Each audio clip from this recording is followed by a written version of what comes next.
Доналд Трамп предизвика бура од реакции по неговите коментари во кои не ја отфрли можноста за употреба на сила за преземање на Гренланд и на Панамскиот канал. Премиерката на Данска Мете Фредериксен повеќе пати ги повтори цврстите ставови дека островот Гренланд, кој веќе 600 години е под данска управа, не е и нема да биде никогаш даден на продажба. Jeg synes, det er vigtigt at holde fast i, at det på den ene side er godt, at der er en stigende amerikansk interesse for, hvad der foregår, også i Nordatlanten, også i det arktiske område, fordi nogle af de spændinger, vi ser i andre dele af verden, ja, de begynder også at komme til det arktiske område. Så jeg som en meget, meget tæt allieret med USA, synes jeg, der er grund til at glæde sig over den stigende amerikanske. На иста линија и канадскиот премиер Джастин Трудо, кој на Твитер напиша дека нема шанси Канада да стане дел од САД.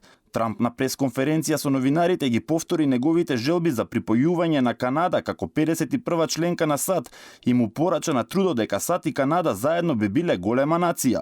Не исклучи ниту воена анексија и на Панама и предложи преименување на Мексиканскиот залив во заливот на Америка. You're talking about Panama and Greenland. No, I can't assure you on either of those two. But I can say this, we need them for economic security. The Panama Canal was built for our military. The Panama Canal is vital to our country. It's being operated by China. China. And we gave the Panama Canal to Panama. We didn't give it to China. Председателот на Панама Хозе Раул Мулино рече дека секој квадратен метар од Панамскиот канал и неговите соседни зони е дел од Панама и така ќе остане и во иднина.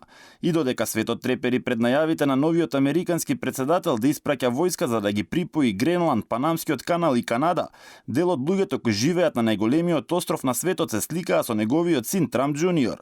Дел од мештаните посакуваат одвојување од Данска и самостоен Гренланд.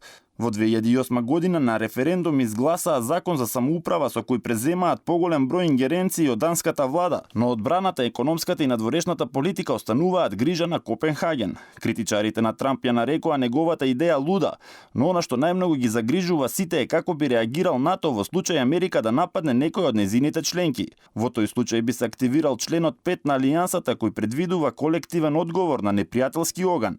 Првиот човек на француската дипломатија Жан Ноел Баро рече дека ЕУ нема да дозволи други нации во светот да ги нападнат незините суверени граници, кои да се тие.